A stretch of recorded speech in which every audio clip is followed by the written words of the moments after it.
Hey everyone, welcome. It is 11:30 p.m.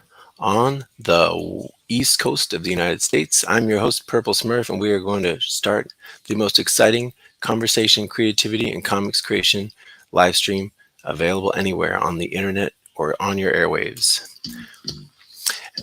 It's not really a drawing competition, even though I labeled it in my opening credits, but we do like to get people drawing. And I've got a couple sketches I'm working on. Tonight, our theme is the 80s, and tonight, our special guest artist is Pablo Romero. I call him the Glam Master. He did a whole series called Glam Apocalypse. Whoa, did I lose my theme music? And his style incorporates amazing qualities of Patrick Nagel, so many different 80s influences, and yet it's totally fresh. He also has a very large repertoire of YouTube videos that show time lapse of how his process works. And it's just, wow, I'm really losing my opening credits. But hey, this is a high budget entertainment. So we call our show There Will Be Ink because I feel like with ink, it's when you're putting something into permanence. And I'm a writer first, a colorist second, and artist just for fun. So I'm going to be drawing. I've got two sketches. I've got Lynn Min May, one of the great ladies of the 80s. And I've got Lloyd Dobler, one of the great leading men of the 80s from the movie Say Anything. And I'm thinking about just playing around with that while we talk. I sometimes call my show the digital campfire because the light is on. A lot of artists know we're here. They might stop in and draw something, stay 20 minutes, stay an hour. It's just an informal thing where we can talk to people in different countries, different time zones, talk about art and creativity. It's also the last week that my comic, Tales of Zero, is funding on Indiegogo. We've met our goals. We're just trying to end big, get it into the hands of some new backers. And I'm thrilled that Pablo is with us tonight because he drew the variant cover and he drew it to perfection. I had an image of what I wanted in my mind and he just drew it beautifully. So I'll walk you through that tonight, show you what I wanted and what were some challenges in it and how Pablo took those challenges and just blew them away. So the last thing we'll say is that we're in a great era of comic books right now.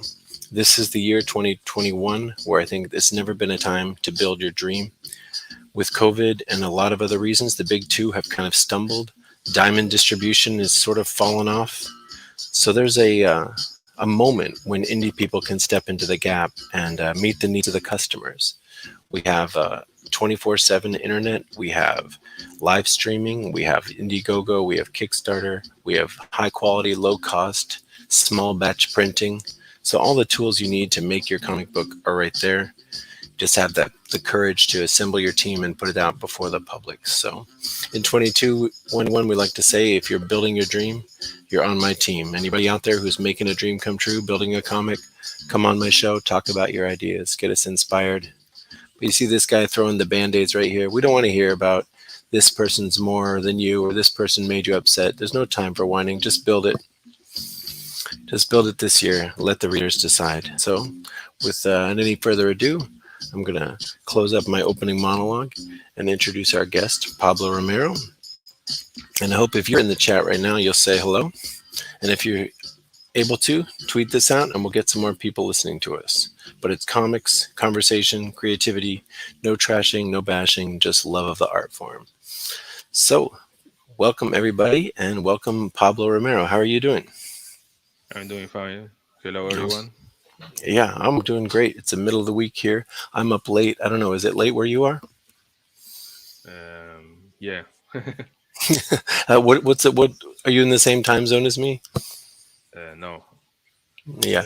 it's 12:30.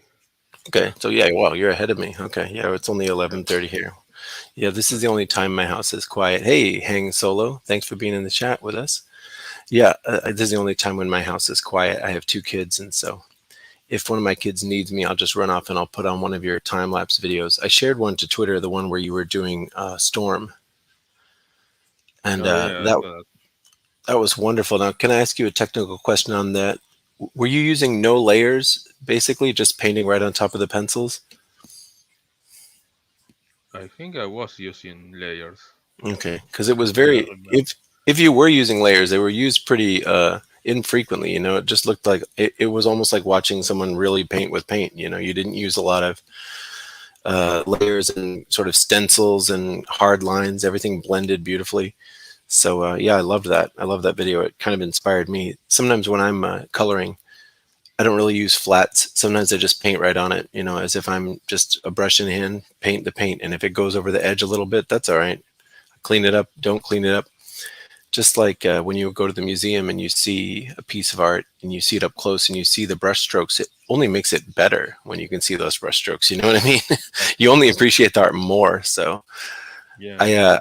I kind of like what you were doing there. Just every little brushstroke mattered, every flick of the wrist and everything. It was awesome to watch. Thanks. Yeah, and also I think that what came through to me is that you are very good with gouache and with actual paint. So when you're doing the digital mode, it's just not that different than real paint. So I loved that. All right, The well, funny thing, the yeah, funny tell thing me. is that I learned how to do real paint with digital paint. That's amazing. That's amazing. Well, I learned by watching Bob Ross. I know it sounds like a joke, but I used to think I mean when I tried to paint in high school, I always tried to paint the foreground first. And my paintings always looked terrible. And then a couple years ago or 5 years ago, they had a Bob Ross marathon and it clicked. I was like, he always paints the background first. Why did no one ever tell me that, right? And when Bob Ross would switch to the blending brush, I was like, oh my gosh, I see it. So when I first started getting into digital painting, I was like that too. I was like, I'm just going to do it. I'm going to lay in the colors. I'm going to blend it across just like Bob Ross would do. I'm going to do the background first. And then, my stuff started to look good. So I think thinking like a painter, painting from the back to the front, it's actually kind of awesome. But you started with digital and then picked up real paint. That's amazing. How long have you been doing digital art? Since I think 2013, maybe. Hmm. Yes. Wow, that's amazing.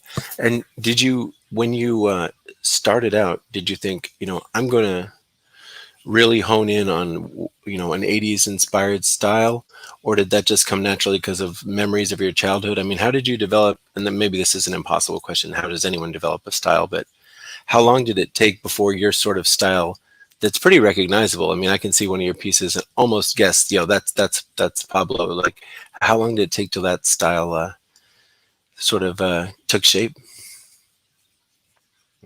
That's a really hard question. I know. It's a terrible question. I'm a terrible interviewer. I'm a terrible Because interviewer. at first, when I started, I was making more of a European kind of European style because of the comics I used to read. I used to Hmm. read. So, and I don't know. Eventually, I chose. I always. It's not like I started liking 80s stuff Hmm. when it got popular. It's almost like I never got over the 80s. No, I'm the same way. I'm the same way. I never got over the 80s. Absolutely. I'm the same way. I think but that's. but before I wasn't capable of doing what I wanted to do, Hmm. and I was focused on other things. I wanted to do, like I said, more kind of European comic style. I was doing only comic art back then when I Hmm. started. It was I started to work professionally in 2010. Hmm. So and doing the small stuff. I always work in the indie market. So Hmm. never went mainstream. Hmm.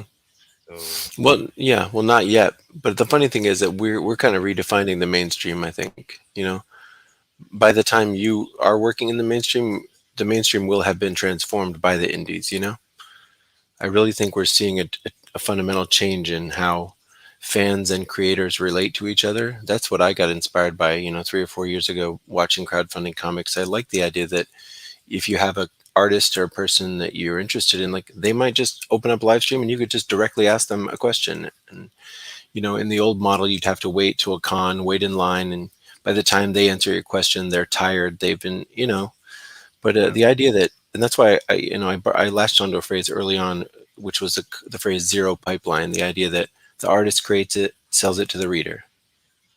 That's Yeah. it. That's it. There's no Yeah. It, pipeline. I mean, what? How wonderful is that? it's a lot better. So, and we see with the big two, we see this gradual shift where at first it was like, well, crowdfunding doesn't count. Well, now they're like, well, crowdfunding is kind of good. We should do that. So, we may be the future. We may be the future right here. Because I grew up, reading the big two and also some of the indies from the early 80s. But yeah, it was a different thing there. The idea that you had to get your stuff in a store. Right now, the world is our store. We can sell to anyone in the world. It's amazing. Okay, so when you started, you were doing sequential. Yes. Oh, Yeah. that's amazing. I wanted to be comic artist, and Hmm. I wasn't even thinking to do illustration. I didn't use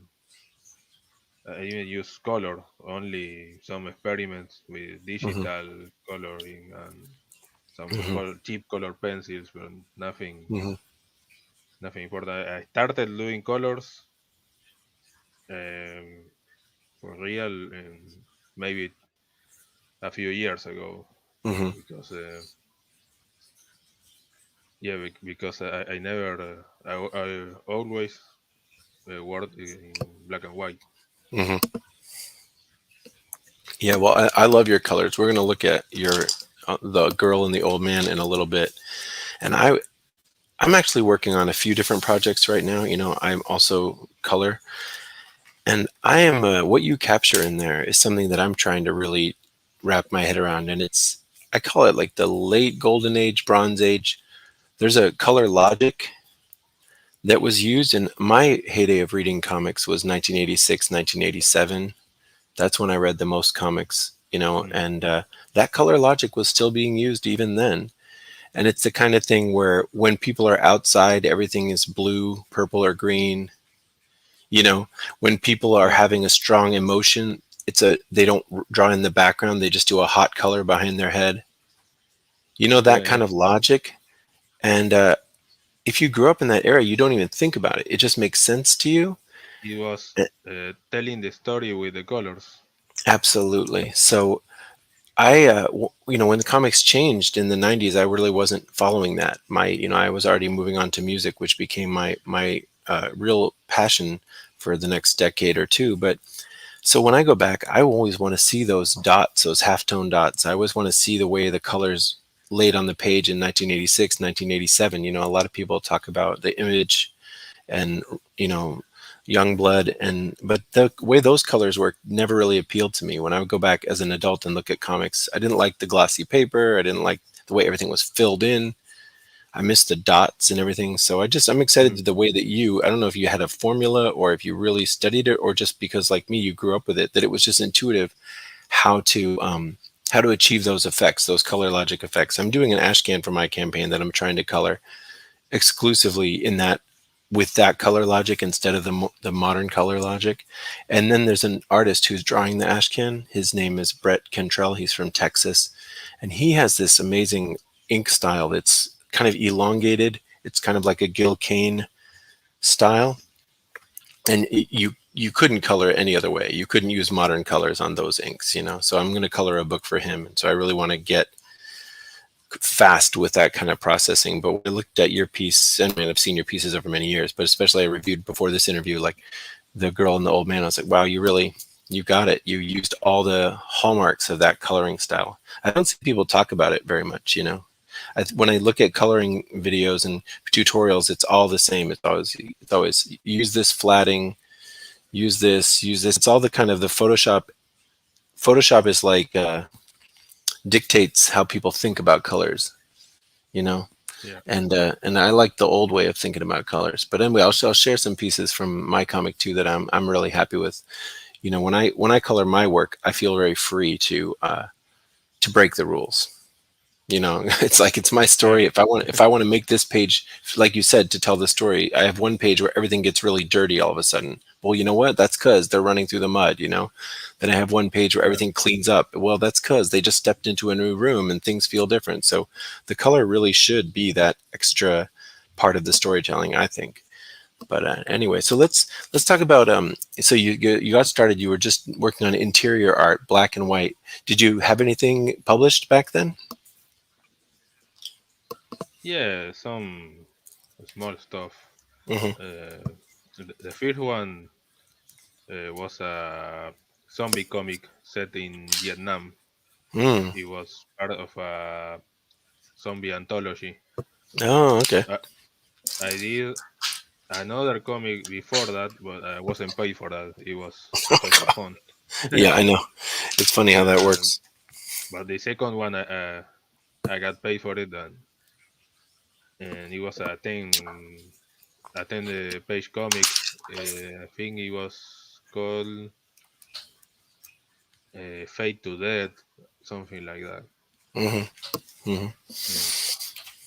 And then I did a lot of stuff that didn't get published, or it Hmm. was so small that you can't really find it now. Yeah, well, there you go. Someday those will be the rare ones. Someday those will be the rare ones, right?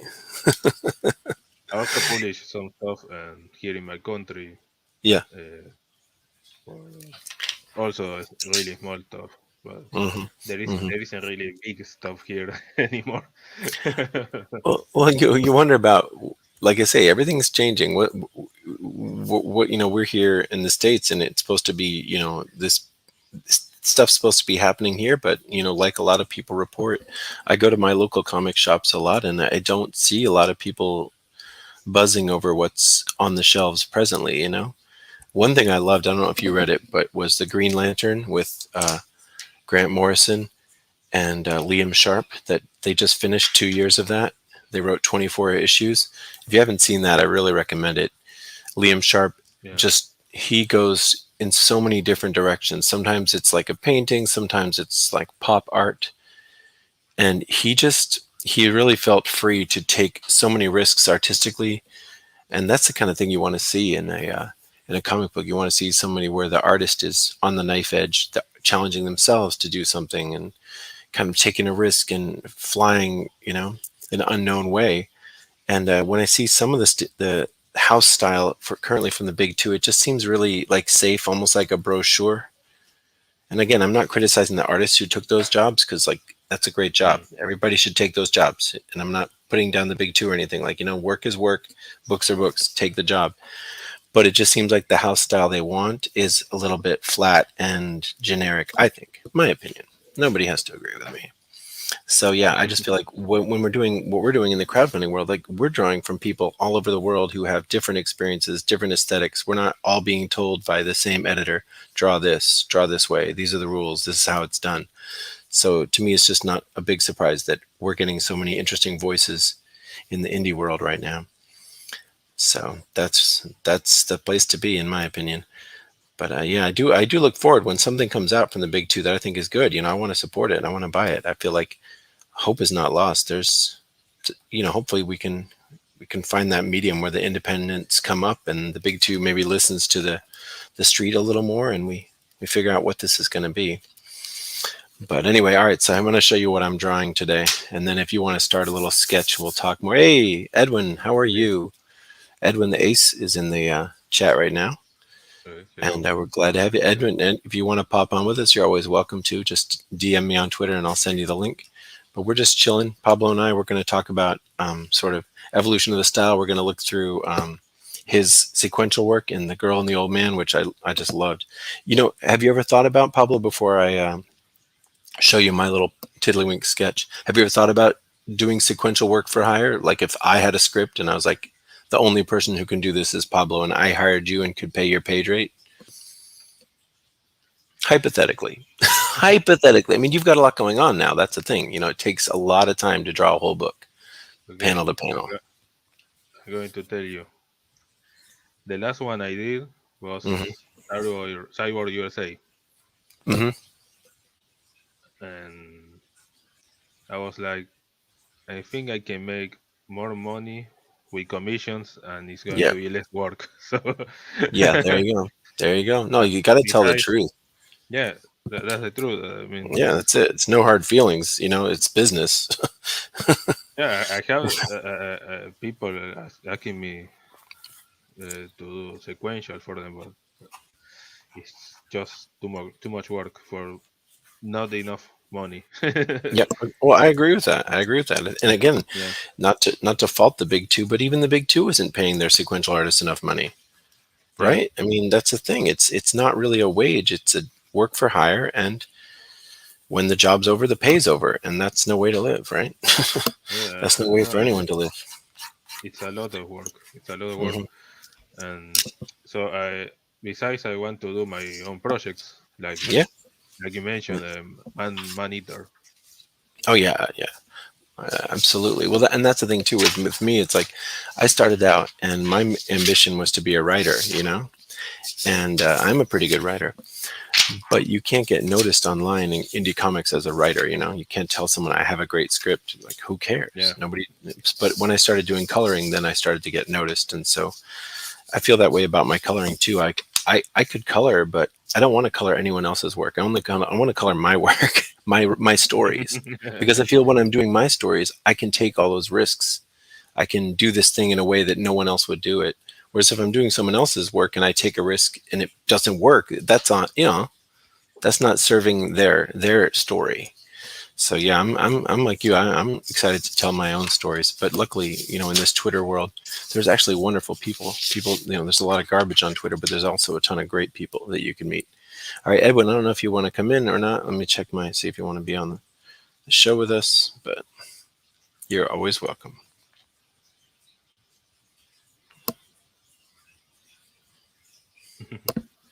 All right, so let's see. I'm going to turn my camera on and show you the two ideas that I have. I have Minmay and I have Lloyd Dobler. Do you ever see the movie Say Anything? You remember that movie? Did you ever see it? no, I don't think I have. Okay, it has a famous. The picture I'm going to show you is the famous scene of the guy holding the boombox. I don't know if you can see my pencils. So it's John Cusack. Yeah, yeah, yeah, yeah. He's holding the Yeah, boombox. I I saw the scene, but I never saw the Yeah. movie. Oh, it's a pretty good movie. I like it. I like it. But that's a pretty famous scene. And then my other one is Min-May from Macross or Robotech. I Yeah, drew this one earlier today.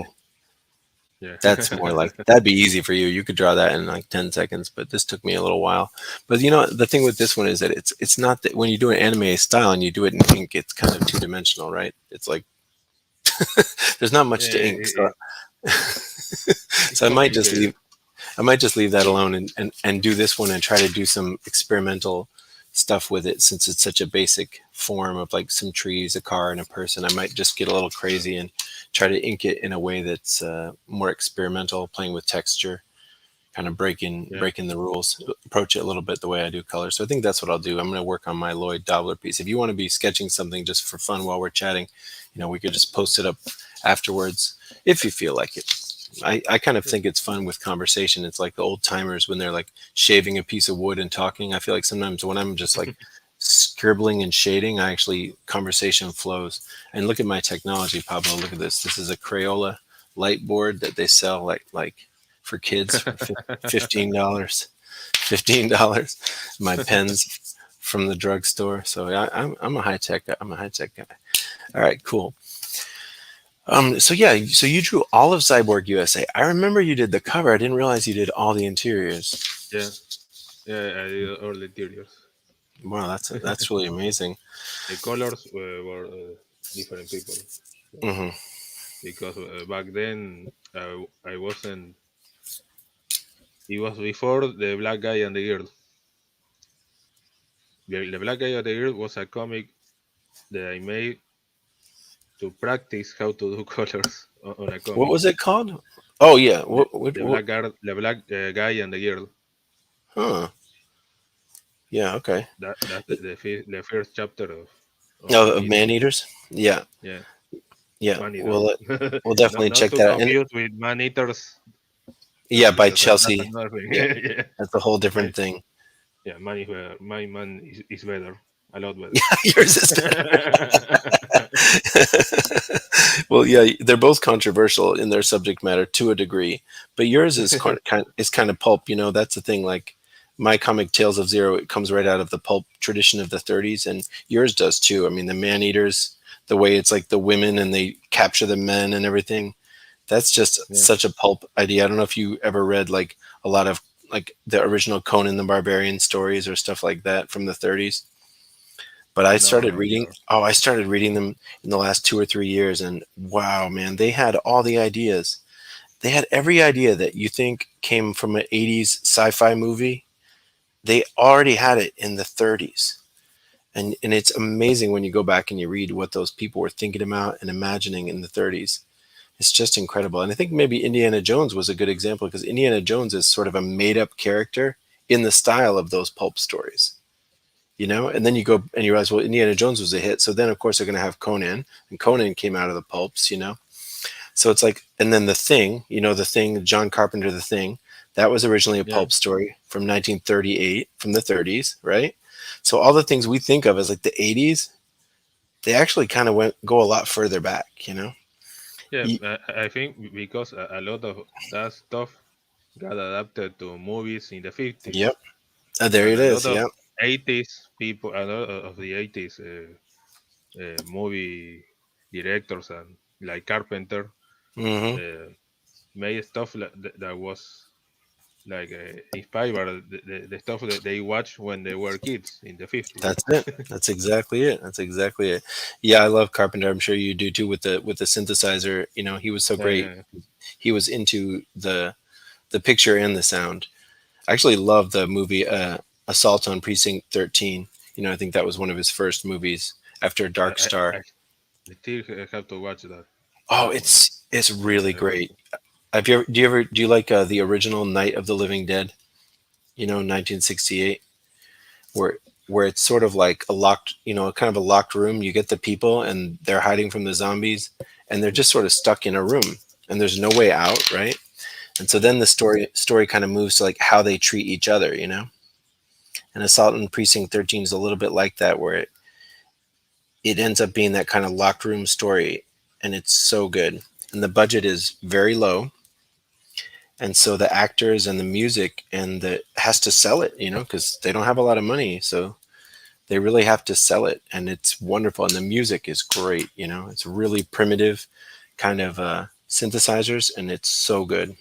I think you know the hip hop artist Africa Bambaataa. He did a riff on that theme from Assault on Precinct 13. So it was kind of an early electro. It sounds a little bit like electro breakdance, you know, but it was back in the 70s before you know hip hop had that electric sound. So it's an amazing movie. I love it. Yeah, and my story Tales of Zero, you know, comes out of the pulps too, and has that a lot of common themes with the Thing, perhaps. You know, it's sort of a shape shifting monster that can take over people a little bit. But Yeah. in mine, it's a little different. But the story that mine stems from came out in 1929. Can you imagine? So yeah, those pulp guys, they were incredible. And you know, it's funny how the pulps were not that different than comics. They were escapist stuff, you know, for people who were like stuck in traffic or stuck on the subway on their way to work, and you need something to read, you know, and then for that 10 minutes when you're stuck on the subway, you're actually in some faraway kingdom rescuing the girl, you know. And then you look Yeah. up, oh, it's my stop, and you go to work. And then at the end of the day, you throw the magazine in the trash. You know, that was it. It was kind of disposable, right? Yeah. Well, So comics were the same way. that's what I'm Comics saying. Comics were the same way. comics when the it was never made to last or Yep, to collect. It was something that you read, a kids read, and then throw away. exactly.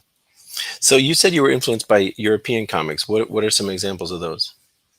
Well, not really Because European comics. It's like comics in from my country here in Argentina. Comics are have a more European style. oh, I see, I see. So the whole aesthetic is more like European style, but it's coming from Yeah, Argentina. more Yeah. like Italian comics. A lot of Hmm. artists from here work for Italy, Hmm. and so Yeah. comics here have that. We don't have a lot of superhero stuff Yeah, okay. back in So the what days. is yeah? So what is are the styles if it isn't superhero stuff? Oh, we had a lot of. horror. Hmm. We used to have a lot of western Oh, that's great. and mainly adventure comics. The Oh, adventure comics was something oh, you're uh, talking my language. that I was say to people all the time that what I'm doing is adventure, and people are like, well, what does that mean? I'm like, what does it mean? It's like in America we've lost sight of what adventure yeah, means. because Absolutely. you lost that genre. Yep, Um, absolutely. but we used to have it when we went back when we had a comic industry here. But Hmm. then he died a long time ago. A long time ago. Really? So the Yeah, Argentina had its own comic industry. yeah. We used to have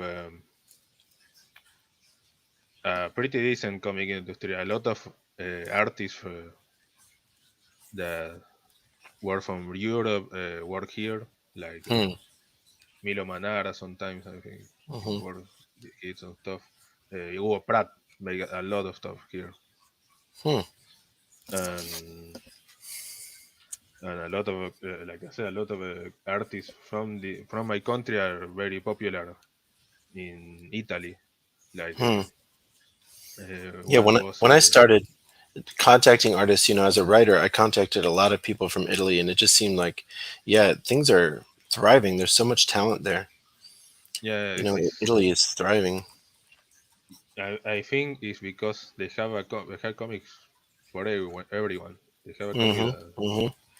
like they don't. The problem with American comic market is that they get stuck with superheroes, Hmm. Hmm. and it's hard for the American uh, comic the comic consumer to consume something different Hmm. Hmm. sometimes, and now because well it's complicated, but the American comic market can't reach people outside of the comic fandom. Yep. Yep. Yep. It's true. I And mean, you think about. something Hmm. similar happened here. I see. I know. Yeah. Well, how did it happen? How did the industry cease to exist? Well, we used to have a big publisher Hmm. called Columba. Hmm. Back in the day, they used to sell like 500,000 units every 15 days. Wow. You have to think this is a country with back then maybe 20 million people. Mm. So it was a lot. In proportion, it's a lot. Yeah, absolutely. But they got stock in their old ways. Hmm. And by the end of the 19th, they just they didn't adapt to the times. Mm. Uh, Other publishers couldn't also because because of the same thing. That some couldn't adapt, others kind of started imitating the American comics. Yeah, yeah, Very little success because yeah. Well, even in America, people who tried to imitate that style but were late to the party had very little success. yeah, yeah, By the time because it's on the news, it's already over. yeah, You had to be on the ground floor of that.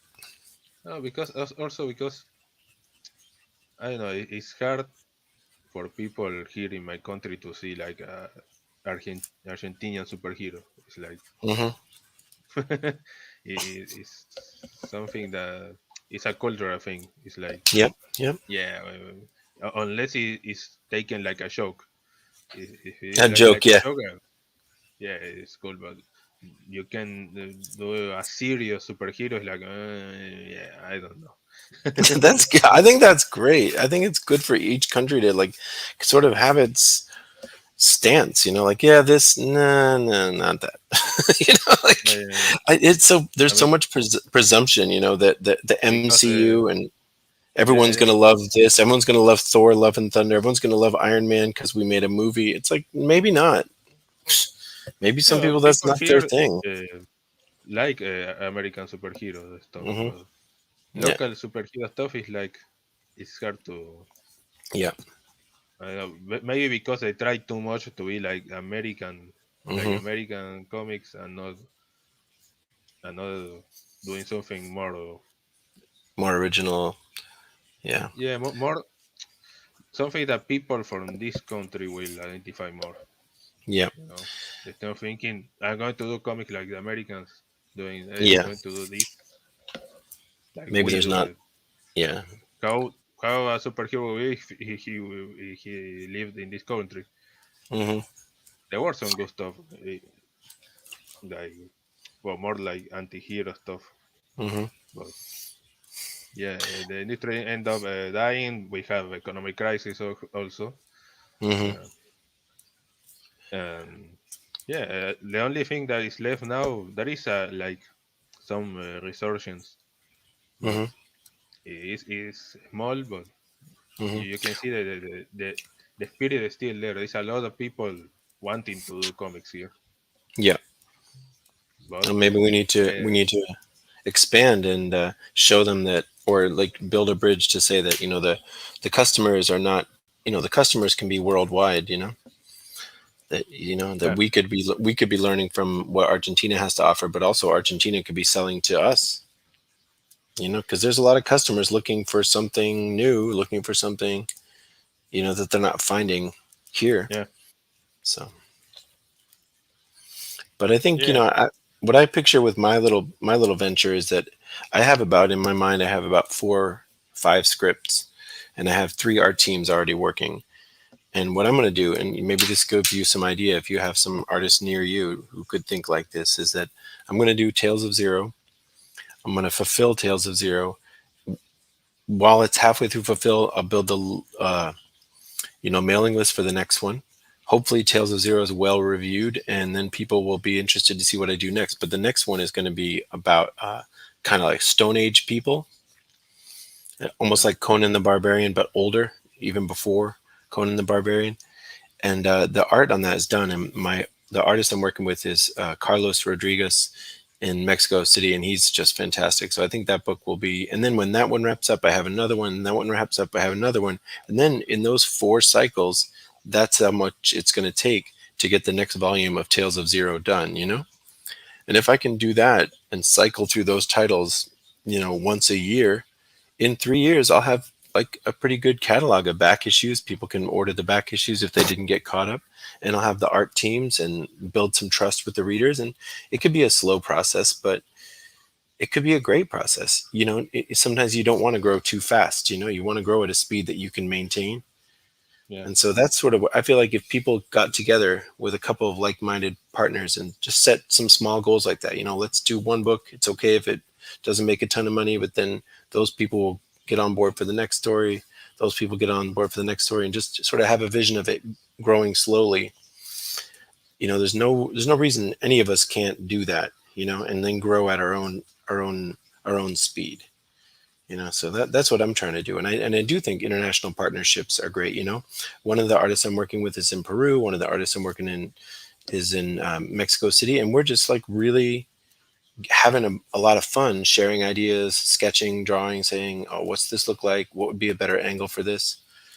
So there's the idea that we can have collaborators from other countries around the world, and it's just, I think it's really exciting, and maybe it's never even been possible before. In any country, all of us suddenly have this access to talent that we never would have even met before. And even in America, it's like America's pretty walled off. You only know the people you only meet the people you meet, and everybody goes about their lives. So yeah, people here, like we have the chance to meet people. Like again, I'm working with Brett from Texas. I'd probably never meet him in real life, but here we are working together. So it's a new world, and I feel like whatever that history is of comics in Argentina, the people who are carrying the torch, there are readers. There are readers for new projects, right? So, but like you're saying, trying to copy the old U.S. direct market is probably not the way to go.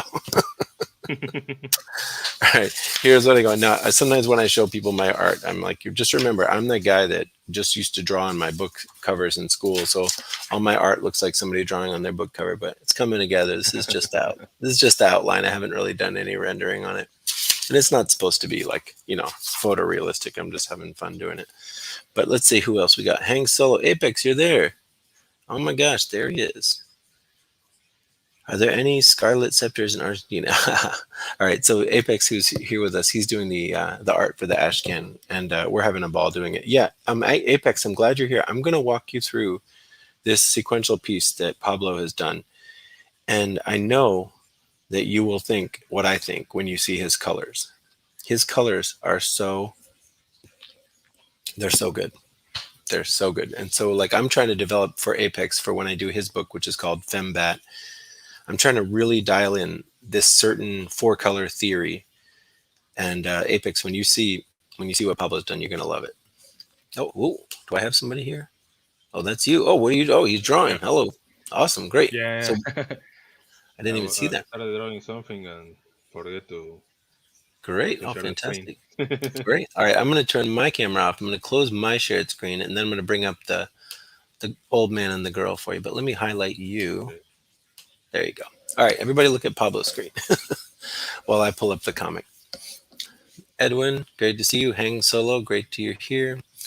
Let me pull up the old man, the girl, and the old man. The old man and the girl. I know I can't get it right. Sorry, the old man and the girl.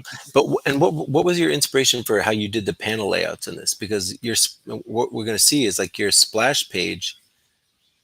I thought it was a really good splash page. It wasn't at all. It didn't all follow the rules of splash pages at all, right? But it set the mood of loneliness. It set the mood that you're following one person who hasn't seen another person in years, right? So, Yeah.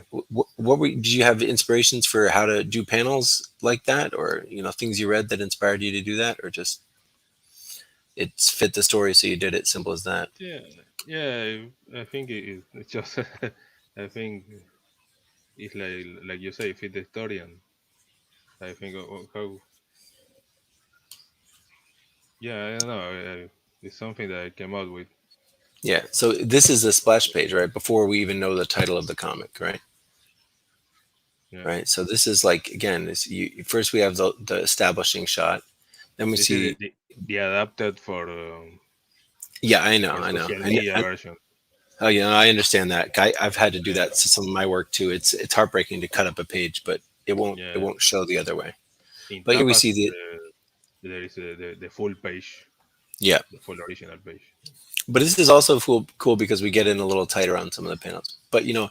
to do a splash page with this much empty space, I've never, no one would do that. But I love it because again, he's living in a world without any other human, so he's in this empty space, and we see him kind of fade in.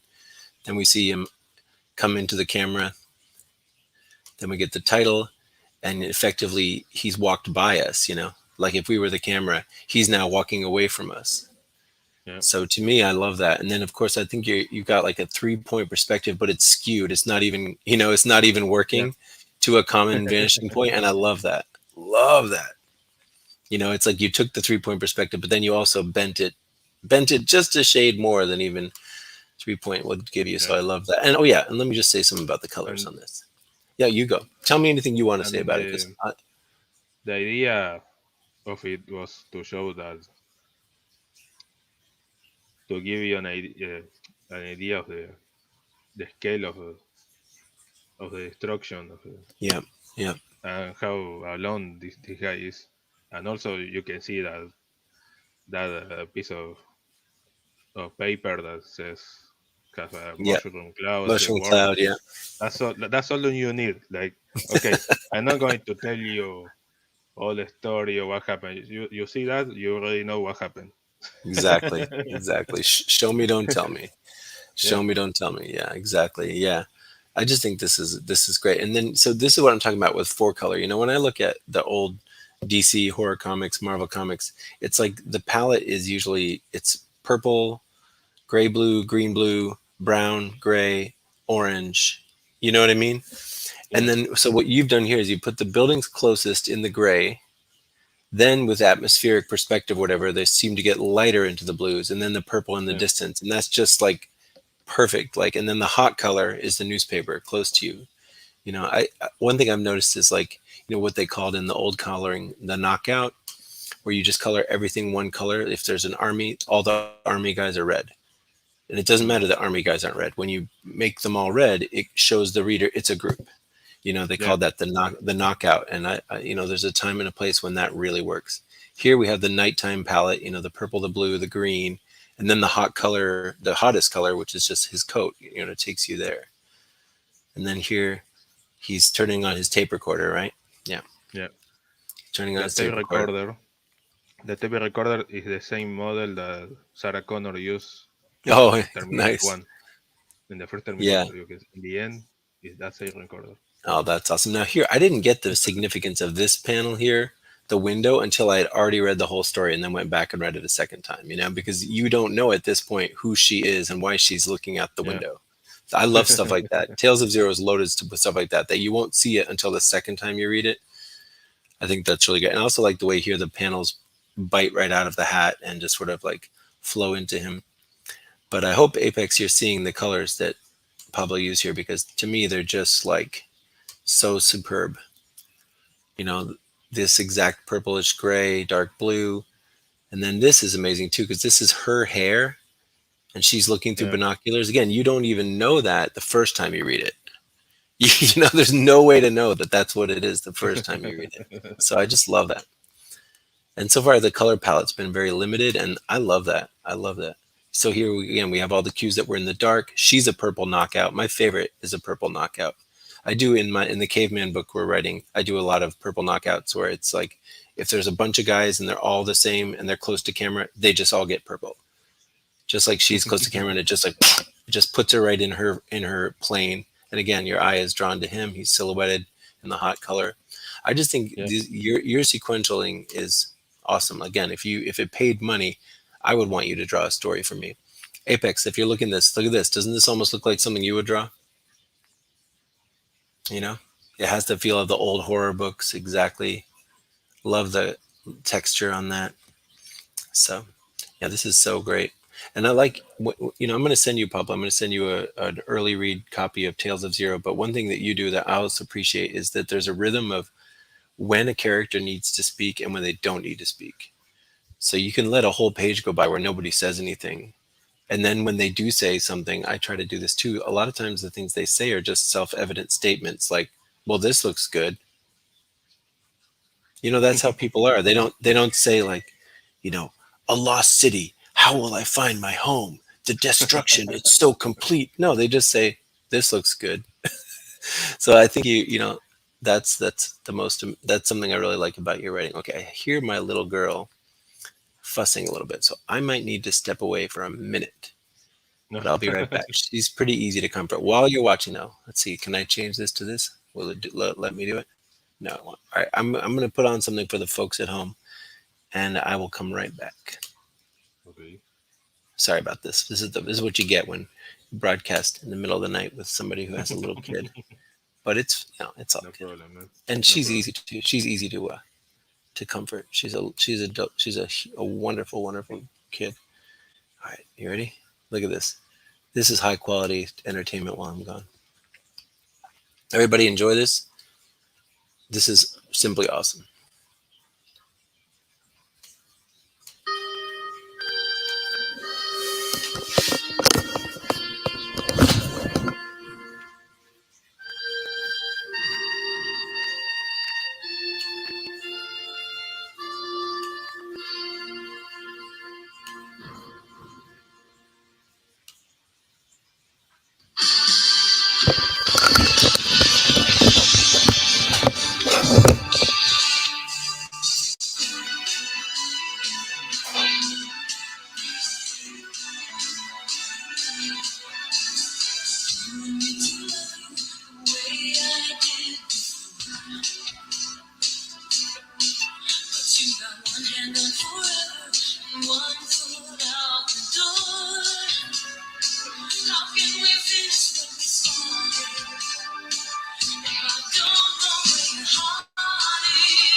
All right, I'm back. So now that you're watching this, do you know what I mean about I don't see you using a lot of layers? Am I wrong? Am I not seeing you use layers? You I know? think I use a layer for the background Hmm. and then another one for the character. But right I don't here, know if if I use. but right Yeah, here, yeah, when you're yeah. painting, That's all. there's That's nothing all one keeping you. layer. That's what I mean. That's what I mean. You're Yeah, painting on that. There's nothing keeping you from going out of the line of her face, and yet you're keeping the line, but you're painting over the pencils completely. You know. yeah, yeah, So, this is the kind of thing where it's like it really is like a painting. There's no.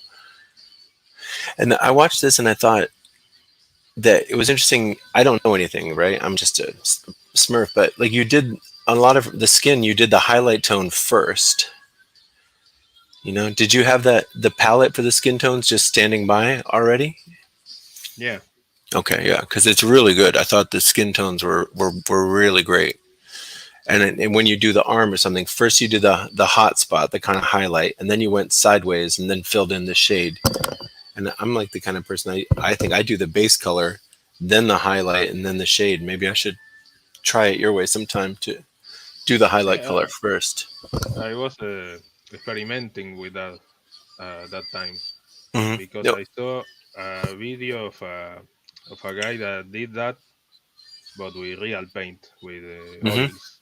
So Hmm. I say well, I'm going to do the same thing, but with digital. And Yeah. see how it comes out. Comes out. Hmm.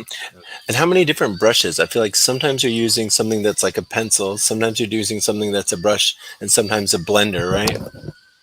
yeah, And I that's about use it. the oil brush from Clip Hmm. Studio, Yeah. but I added a texture, like a canvas Hmm. texture to it. Oh yeah, I the have texture is great. I have two versions. I have one that is more soft, Hmm. and another one that is more like dry. Hmm.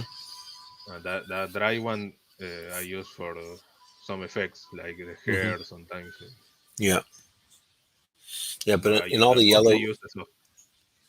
Hmm? yeah, in all the yellow parts of her costume, I see you put down the highlight, the hot spot first, and then work Yeah, outward. And I'm thinking, well, I never would have done it that way. But it's totally working for you. yeah, yeah. It's And it's interesting because I would, if I was doing this, I would have left it transparent so I could see the pencils after I painted over it. But I like the way that when you're going over, you're just going over it, and it's gone. As soon as you paint over it, it's gone, and it's just again, that's just like real canvas, right? you yeah, know. And people have been painting that way forever. You know, like since the Renaissance. You know, people were but like, that's the way it was. You put the pencils down, yeah. you paint right on top of them. But So. I always try different methods. Like Hmm. sometimes I do the like a layer, and I do the pencils. The pencil layer. I lower the opacity, Yeah, yeah, yeah, like with the more airbrush style stuff. yeah, yeah, I do that. Like I do the pencil. I lower opacity and do the color in another layer.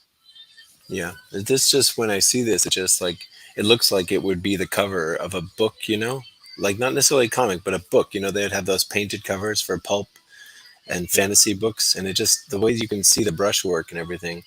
It just it's awesome. And it's funny how there's comic artists and there's illustrators, and then there's some people who have elements of illustration in comic art, and like yeah, this looks like an illustration, you know. This looks like it would be, like I say, on the cover of a fantasy book like Conan or something like that. Just has that painted look, which is so great. yeah. Yeah. Because that is because I like the covers that like I said in Argentina. Hmm. They would have They those painted covers. they had painted covers, and Hmm. there was this guy called Alfredo de la Maria, Hmm. and he had like, if you see one of his illustrations, you can really see the brush strokes. All right, I'm gonna Like write that down. So it's very Alberto de Maria.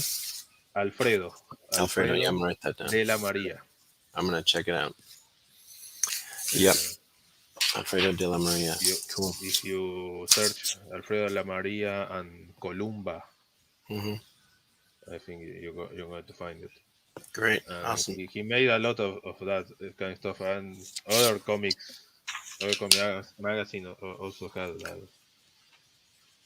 that kind of illustration, Hmm. like the kind of like heavy metal Yeah, like heavy metal. Yep. magazine. Yeah, Exactly. we have here we had the one that it was called Simok.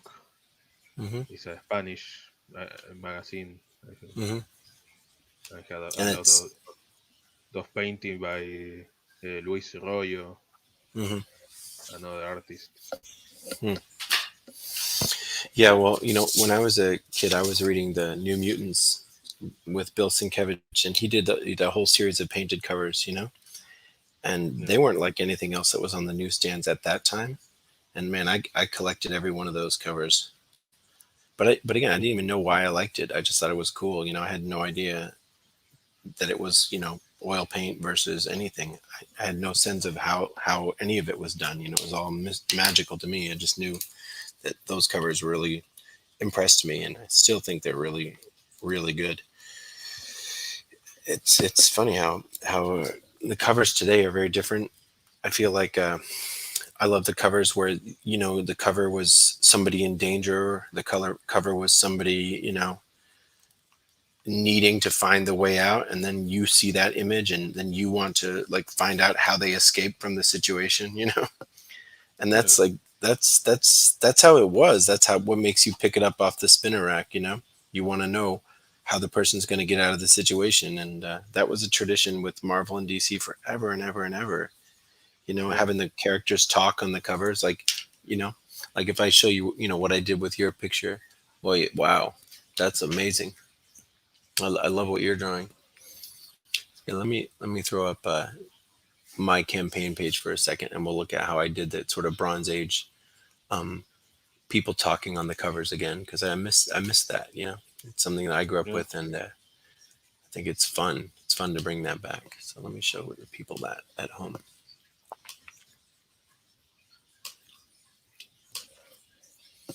So this is Brett's artwork. Brett, on this piece, it looks a little bit like a 1950s horror movie scene.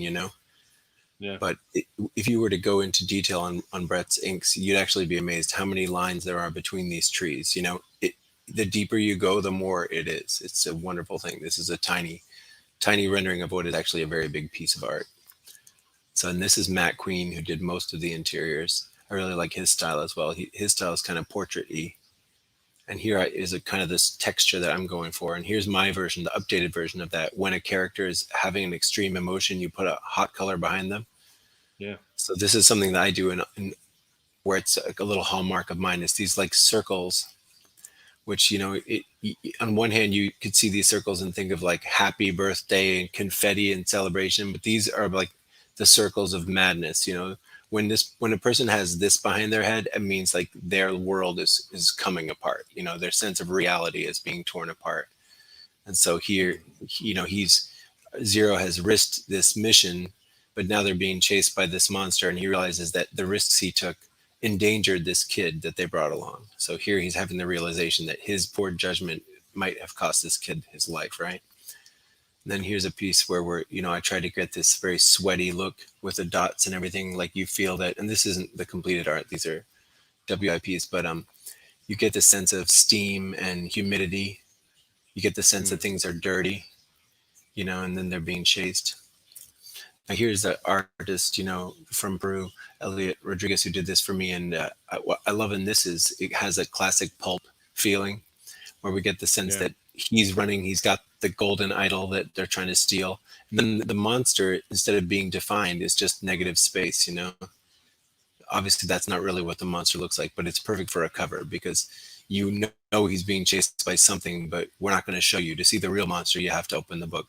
And then he gives a comment like, "Oh yeah, this was a bad idea, thinking we could steal this thing. You know, so much for easy money." And then with yours, you know, I took the idea that Zero is not only the storyteller, but he's kind of a liar. So Oscillo has heard the stories, every story behind. So he's like, okay, okay, okay. And then he's trying to impress Rick, the boy, you know, so that he will give the money for them to go on the adventures. Like, oh, so he says, blast him in the head. And I'm like, which one? You know, just trying to tell him, like, we're always out in the woods fighting multi-headed monsters. And Rick is just believing it, you know. But then, of course, later in Tales of Zero, it does happen that they're fighting a multi-headed monster. So there's some irony there. This I wanted just to highlight to the people who are watching the stream. You know, Pablo drew this for me, and I gave him a thumbnail. I told him exactly what I wanted. But what I gave him was actually kind of hard because I said I want there to be chaos in the foreground. I want this guy's leg on the table, spilling drinks, the dog's on the table. There's a mess. Zero spilling his drink. And then I want the center of interest to be the girl who is just waiting for anyone to notice her with the drinks. And actually, that's not a terribly good idea, you know, to put a big crowded foreground and then try to make it. But the way you made the disco sort of lines converge on her, and if you pan back, you just see that it actually works perfectly. Every line points to her, you know, again, just like a Yeah. Renaissance painting. This line points to her, this line of the chair points to her. So your eye ends up focusing on her, even though she's the most minor character. And then, you know, then you're like, oh my gosh, what is she waiting for? And then you see the big mess in front of you. So I just think you really, you gave me everything I was looking for in this, and I was really, really grateful for that. And it's just not easy. And then, of course, you know, you gave me some flats, and then I took your flats and I muddied them up and made them a lot more. Like you see all this mess back here and this grit. Yeah. Again, this is just like how those RPG modules looked in the 80s. If you had a, you know, a D&D module or a Star Frontier, they had this exact look where you could see the kind of perforations and things, see the dots, you know, on this person's head. So I got the dirtiness that I wanted out of the flats you gave me. And look at this. You see that there's this sort of like burned look here. I Yeah. love that. And the dots on here, I love that. And then I'm so proud of this dog. Look how it almost looks like it's overexposed film. And here it looks like there's dirt on the film.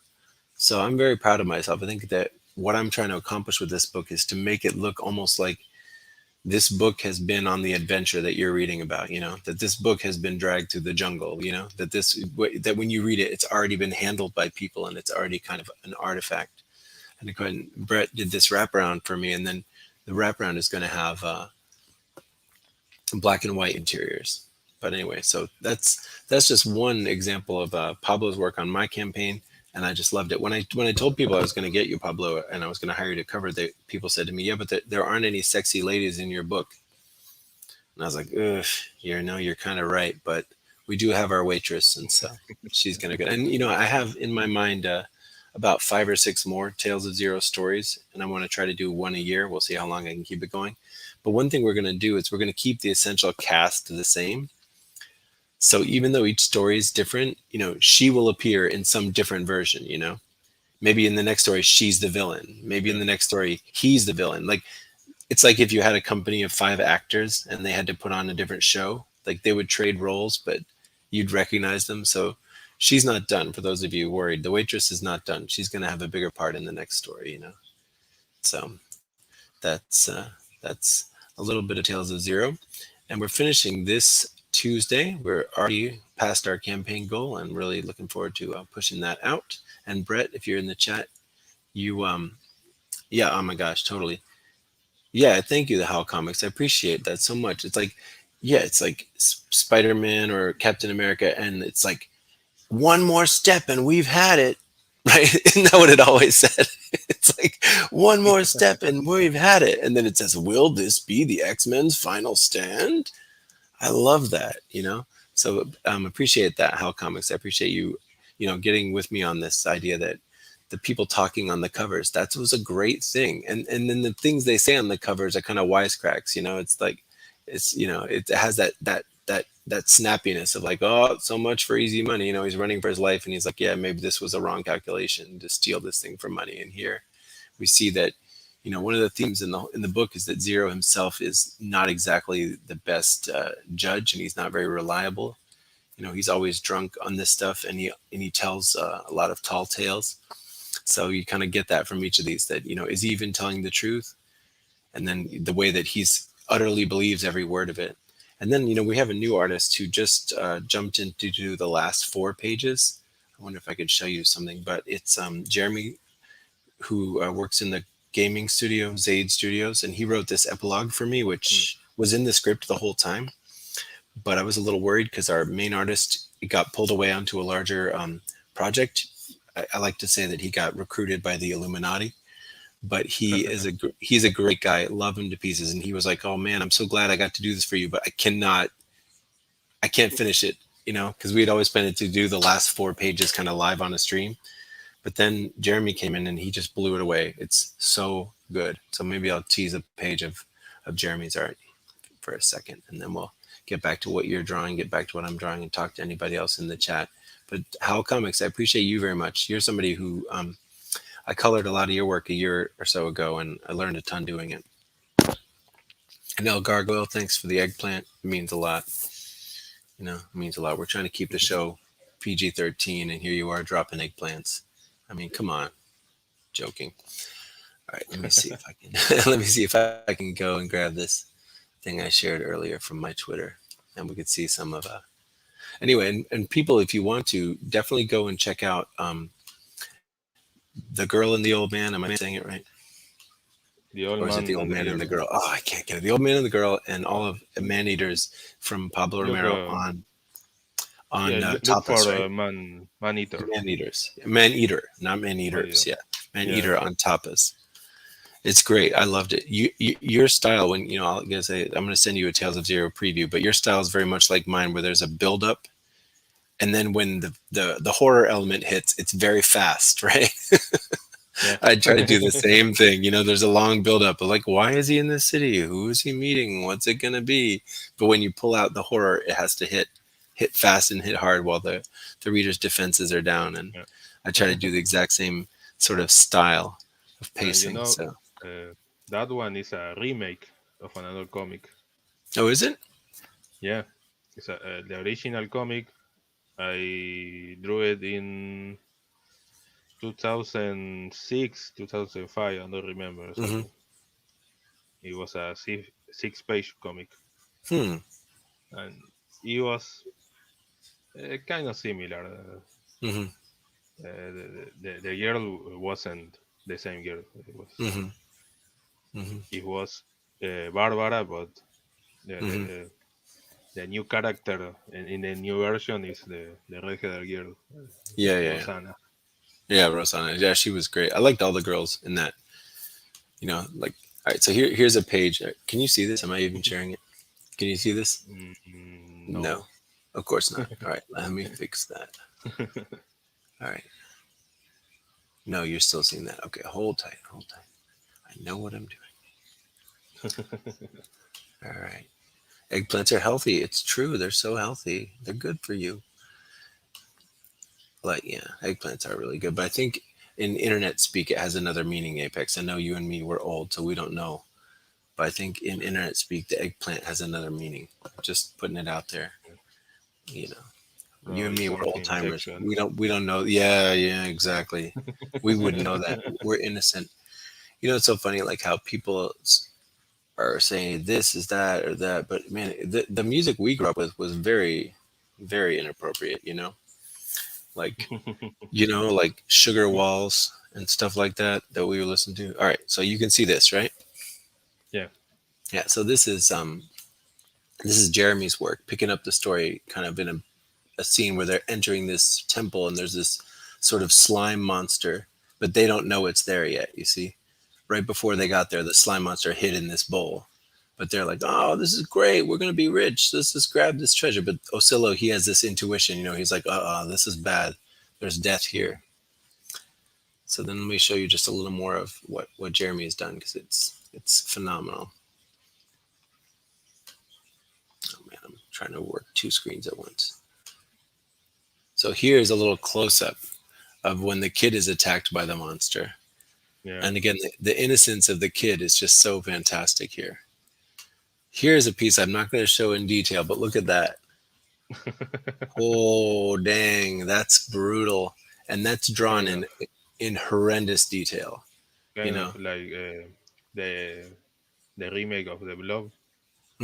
Exactly. Or the thing, but where Yeah. when the slime monster takes you over, it eats Yeah. you out from the inside, it gets in you and then busts out, destroying you in the process, and then it can make a copy of you. So this is brutal, and this was always Yeah. supposed to be this thing where it's like it's after the story's ended, you get shown things that were left out of when Zero told the story. So when Zero told the story, he left a few details out, and then you turn the page and you see the things he didn't mention, and you see this. So super excited. All right. Well, anyway, I just want to give Jeremy a huge shout out. I don't want to show his stuff in too much detail. I want to save it for the backers, but he blew it away. He blew those horror pages away. They're just so good.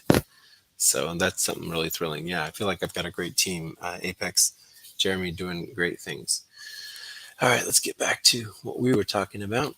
Let's see what you're drawing, how your drawing's coming along. Uh-huh. So tell me what it is you're drawing besides a pretty lady. Is this a particular drawing we're seeing, or is it just a pretty lady out of your imagination, or did I lose you? Oh shoot! I don't know if I lost you for a second there, or No. have we lost? Yeah. Did I freeze for a minute? Something Okay, happened. so that's fine. So are you? So what are you drawing here? Is it a particular character, or I can't see it No, beyond the no, blue lines? No, just a girl from your imagination. Well, you do a brilliant job. It looks awesome. I like the hair already from what I can see. I using I using some reference for the post. Hmm. Yeah. But yeah. Well, I like the stringy bangs. So what kind of we talked about Argentine comics, which I think most people don't know about here in the States as an Mm. influence.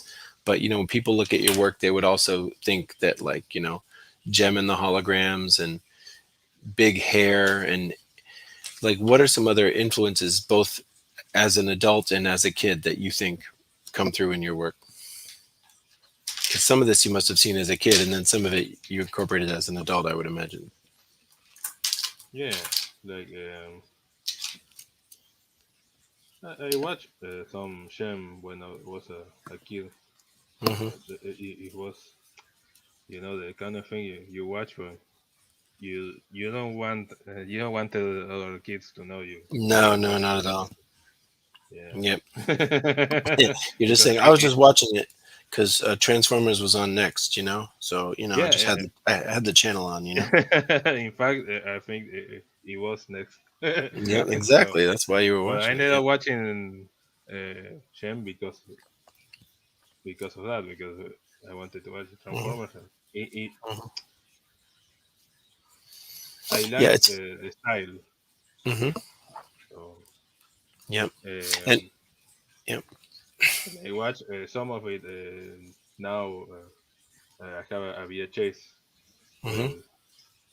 with some chapters, and Hmm. I watched it, and it wasn't bad. Hmm. And yeah, there is some Shem. There is also some anime. Hmm. Uh, Which anime were I mean, we don't. I know it's funny when you look at what anime were popular in Italy. You know, and I was in Germany. I lived in Germany for 3 years mm, when I was a kid, and so I was able to see certain anime over there as a kid that really influenced me. But maybe if I had stayed in the States, I wouldn't have seen it. And now that I know even more, it's amazing how many of the titles I really like were very popular in Italy, but yeah, weren't Italy, popular but in America at all. So now I want to buy the toys and stuff, and all the toys are in Italy. yeah, So that there is a definitely Italy had a culture that really appreciated certain anime that never took off in the States, I think. In Italy, have the original Devilman, Hmm. Hmm. and Fist of the North Star was Yeah, very that's popular right. in Italy. Yeah. What about anime that you liked? Well, back then, Yeah, back then. Yeah. I liked Saint Seiya. Hmm. Hmm. Saint Seiya was because we have here in Argentina we have some of our first anime contact was with giant robot stuff like Hmm. Robotech, Hmm. Messenger, Hmm. Messenger C, Yeah, of and course. and a lot of other robot stuff. But most of it was when I was too little to Yeah. really get into that stuff. Yep. I got into Robotech when I was a teenager. It was Yep. the 90s. I saw Oh, that's a great. friend of a friend of my brothers had the whole series recorded on Oh, that's VHS, grey. Yep. so I watched it. Oh yeah, of course. Yeah, no, And people who grew up watching anime on VHS, man, those are my people. yeah, Because I did too, and in the 90s, in the mid 90s, we had that anime Saint Seiya. Hmm. Yep, I think it And was, gosh, what was it called here? Knights of the Zodiac? Is that the same yeah, thing? Yep, yeah, Knights of the Zodiac. Yeah, yeah, yeah. it's cool. It was called Knights of the Zodiac here in Spanish. Yep. But yeah, and it was like huge Hmm. back then, and it opened the doors for stuff like Dragon Ball.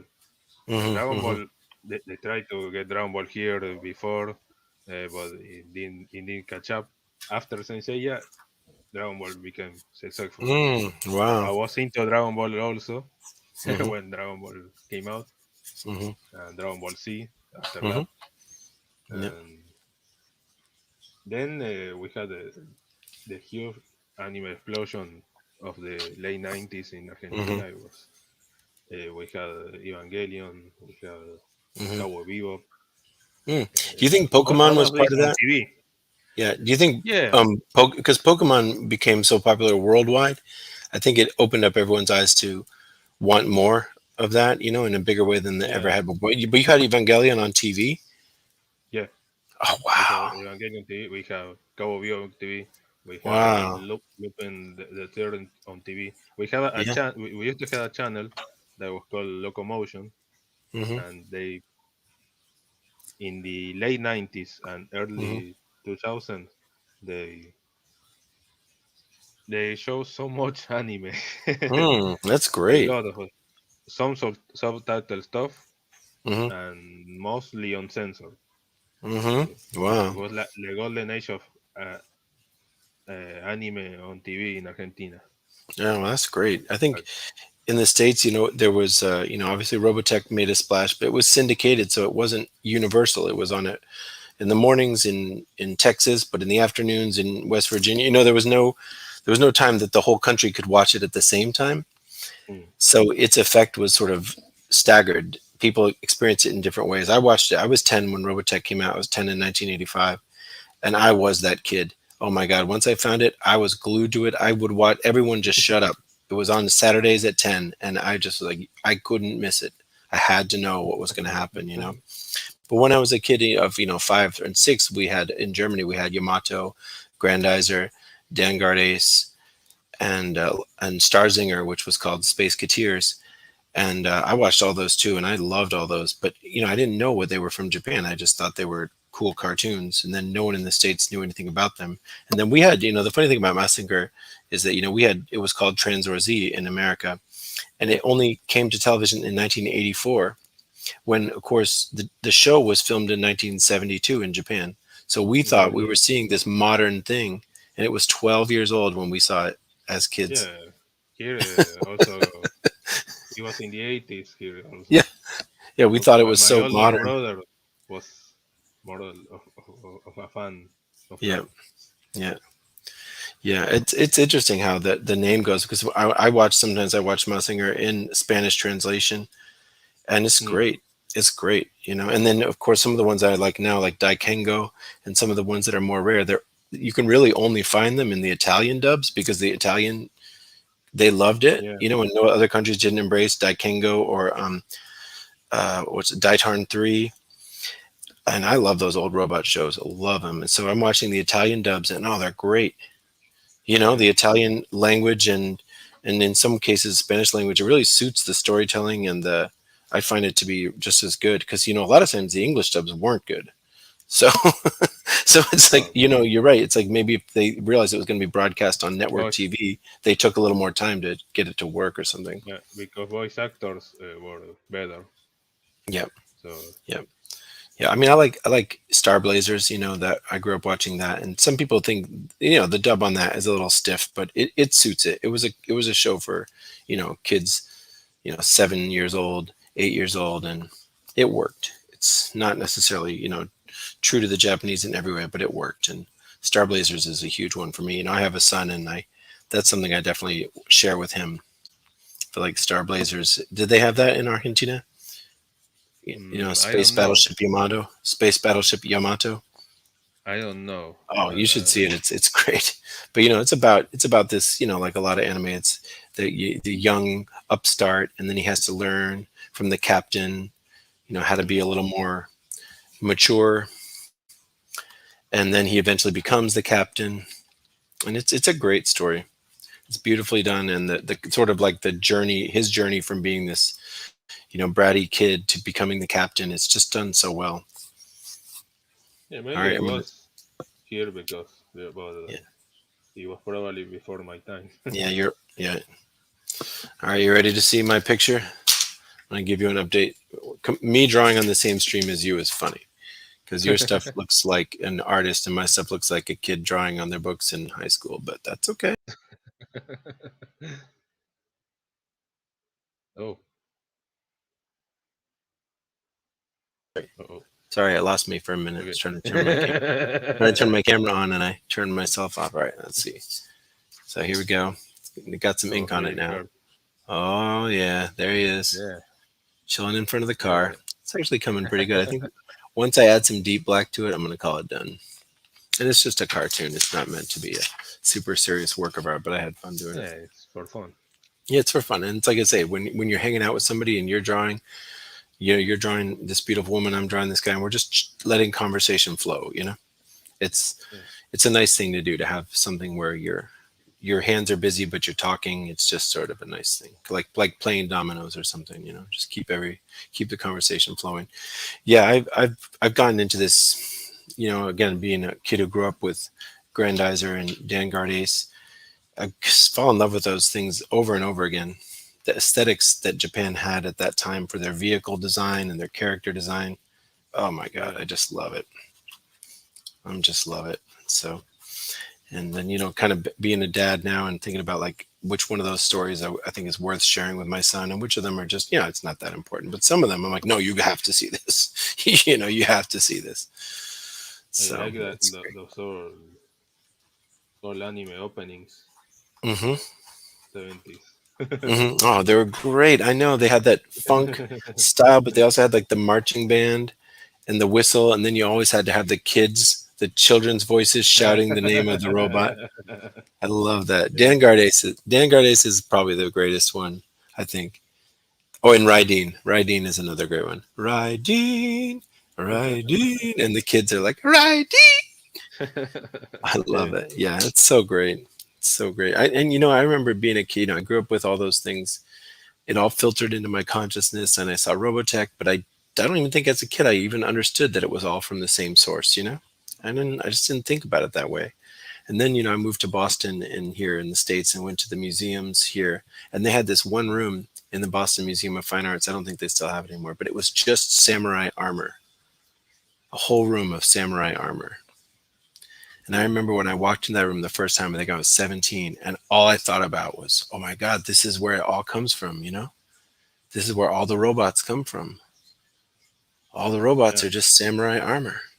You know, when you see the samurai armor in real life, you're like, that's Raideen, that's Dan Ace, That's, you know what I mean? You realize that they're all just versions of samurai armor. And Yeah. like to really see that with your own eyes, it was really just amazing. So I make no apologies for loving giant robot shows, you know? Giant robot shows are not less than. They're beautiful, they're wonderful.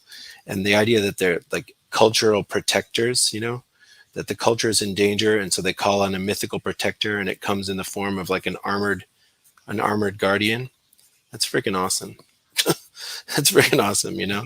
Again, and then it's kind of like what you're saying with Argentina about superheroes, where like when they tried to bring Spider-Man to Japan, they're like, well, how are we going to sell Spider-Man in Japan? And they were like, I know, give him a robot, have him pilot a robot.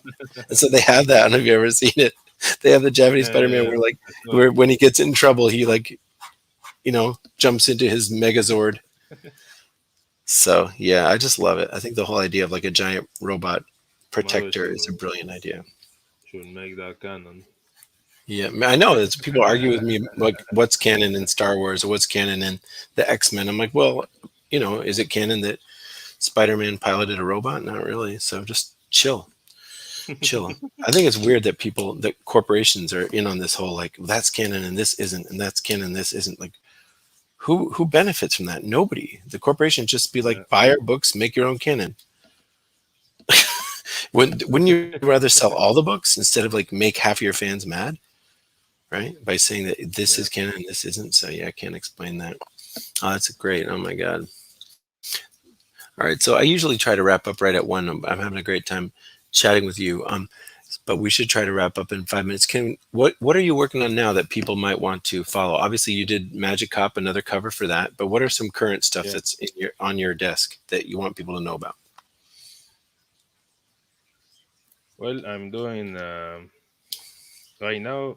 I'm working on a music album cover, Oh, okay. and but I don't know when that is going out. Mm-hmm. And I'm doing. I'm trying to find the time to work on the third chapter of Maneater Mm-hmm. that will get me kicked out of all social media Because it's going to have blood and women and inappropriate zombie situations and stuff. because it's called Maneater Yeah, of the SS. of the SS. Yes, I understand. So you can't reference that era of history, right? Yeah, that era of history is off limits. Yeah, I knew a performing group some years ago that had that in the name of their group. They had a similar style. It was a performing group where they did kind of, I mean, it was like cosplay before cosplay, but Yeah. they had those two letters in that configuration, and then they eventually had to change their name. So similar thing, but you know, you've got to tell your story. You know, funny thing is, I had this comic. You know, my dad would buy us comics, and we had them just kicking around. And I had the comic. I could pull up the cover of it, but it has it's the Defenders. Is it the Defenders? No, the Invaders, right? So it was Yeah. Namor, Captain America, right? The Invaders, Yeah. and it had on the cover the Nazi genetically engineered warrior woman in black leather brandishing a giant whip, and had Captain America and Namor like cowering in fear, but behind this black woman, not black woman, woman in a black leather outfit brandishing a whip. You know, Yeah. so that was sold to children. Oh yeah, and it was with Nazi flags all over it, right? And Yeah. that was sold to children. So yeah, there you go. There is a Oh, precedent for talking about that era, you know, and working it into comics, and you know. but it wasn't like Nazi propaganda. No, no, not at all. It was Nazi it were the was bad guys. no, of course they were. Of course they were. And it was sensational, you know, you wanted to make it sensational so that the viewer was like, "Ooh, I got to see what's going on with that lady in the whip," you know? Yeah. Yeah, so I remember I had that one growing up. I had no idea that that it was anything unusual. I didn't think about it. But you know, but yeah, I look at it from time to time. That's a great classic cover. But again, we were talking about this on my stream last week, that Wonder Woman used to get tied up all the time, you know? Yeah. There's all sorts of stuff that people conveniently forget, you know? about some of these heroes and the books. So, all right, cool. Well, this is an amazing thing you're drawing. I don't want to cut anybody short, but hey, Japanese Spider-Man is supposed to be next in Spider's movie. Thank you, Hal Comics. I appreciate that. Leopardon is the name of the robot. I kind of love those giant robot shows. It's like a passion of mine. So yeah, Leopardon, the robot that Japanese Spider-Man had. But they kind of did though, Hal Comics. They kind of did that with the Spider-Verse when they had Penny, right? And she had a giant mech robot. So they kind of did. They kind of did Spider-Man has a mech robot in the Spider-Verse already. But no, if they do the Japanese one with the giant Megazord robot, that would be incredible. I would love that. All right, Pablo, I'm going to wish you a good night. Thank you so much for being my guest. I think this has been an awesome show. And I'm going to go study up on Alfredo de la... Alfredo de la Maria. That's it. That's going to be my homework. I'm going to study up on Alfredo de la Maria. And I'm going to send you a reader's copy of Tales of Zero in the next couple of days, too, so you can tell me what you think of the plotting and the pacing and everything. But again, thanks for being my guest. And I do this show, and I usually can get some interesting people to hang out and draw. And so you're welcome to come back anytime. And I hope that on a future project that I do, that you'll do another cover for me too. Yeah, thanks for having me.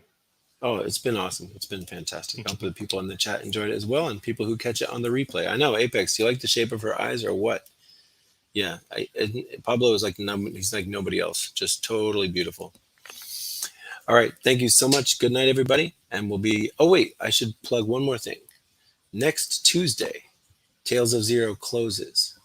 So my stream next week is not going to be Wednesday. It's going to be on Tuesday.